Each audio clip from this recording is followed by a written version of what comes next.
name is Annie, and I'm very nervous yet honored to have my first speech as the finale for our Toastmaster Club.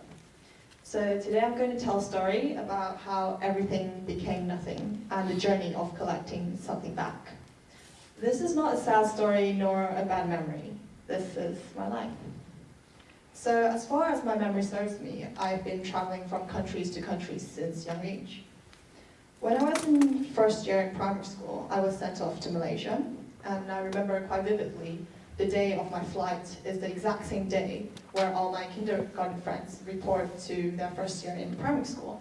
So I asked my parents, "Mummy, could I just report to school in the morning and then we can take the flight later on?"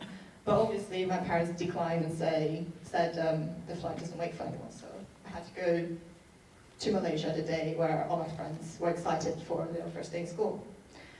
Technically, it's not my first time leaving Taiwan. I previously spent a good 3 years in America when I was 3, but the feeling of discomfort was still present. Now, to be honest, was moving to Southeast Asia scary for me as a 6-year-old? To be honest, at that time, no, it wasn't. I'm pretty sure that every child at the age of 6 could not comprehend, what it actually means to leave the country. So when I was 6, all I knew was to sleep early, be nice to my brother, and study basic math and Chinese. So due to the fact that I was only 6, I don't have much memories about how I felt when I arrived in Malaysia. Now recalling back, all I could remember was Jalan Bang 110 Sukasa Hotel Apartment, which was my house address, and a pink Hello Kitty desk light, which was a present from my father for arriving to Malaysia. Now, in summary, Malaysia was fun. Great food, amazing food actually. I went on holidays around Singapore and Sri Lanka, and I got tanned. Now, after 3 years in Malaysia, I moved back to Taiwan to continue my 4th year education in primary school. And as you could probably imagine, it's very tough for me. Although I could speak fluently Chinese, my Chinese writing was really, really poor. It was so terrible that I failed my Chinese exam in year 4, the Pingsukao, and it was a disgrace to family. So you could say that this was my first something to nothing. What I had in Malaysia doesn't count anymore in Taiwan. And yeah, as cliche as it sounds, a few years later, I left Taiwan again, and this time it was to London, to England. Yeah, what I had in Taiwan suddenly didn't matter anymore. What I scored on a Chinese test doesn't count in England. My Taiwanese friends aren't with me anymore. And all my achievements in Taiwan were useless in London. No one recognized me. I'm just Annie, someone new, someone foreign to this country. London was difficult, very difficult in fact. I had to adapt to the British education system, learn to do things in the English fashion, and for me the most challenging task was to find a new circle of friends that I felt comfortable with.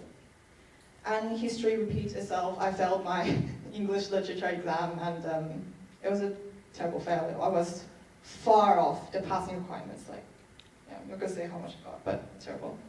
4 years went flying past very quickly, and I found my way of getting by and mastering things. So to keep things short, I managed to become the head girl of our school. I managed to get a group of friends that heavily influenced my life.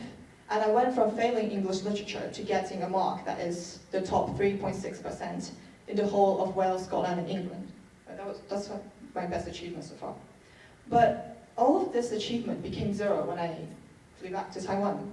I was back to space 1 again, essentially. So this year, 2018, on the 23rd of July, I aboard the China airline, flew 10,000 kilometers from London Heathrow Airport to Tara International Airport. And in October, university life began, and my life as a NTU student officially started. And I would say this is the most devastating nothing to something for me. All I had in England weren't useful in Taiwan anymore, especially in the most prestigious university in Taiwan, where only the students with the top grades could enter. It was a bitter pill for me to swallow. It's a hard reality that once the top scoring student in London is now at the bottom of the year, once the head girl in London is nothing in NTU, all my best friends in London were not around me. I'm back to square one, this time alone. So yeah, this has been my life story so far in this mere 17 years, with a lot of moving in and out, twists and turns, and obviously ups and downs. But I always held a devil-may-care attitude. If I lose something, I'll find a way of getting it back. So on an ending note, I am currently in the nothing stage in life, where I'm still trying to adjust to university life, trying to meet my deadlines, and trying hard not to fail my course, that is accounting at the moment. And hopefully in these 4 years in NTU, I can change this nothing to something. Thank you.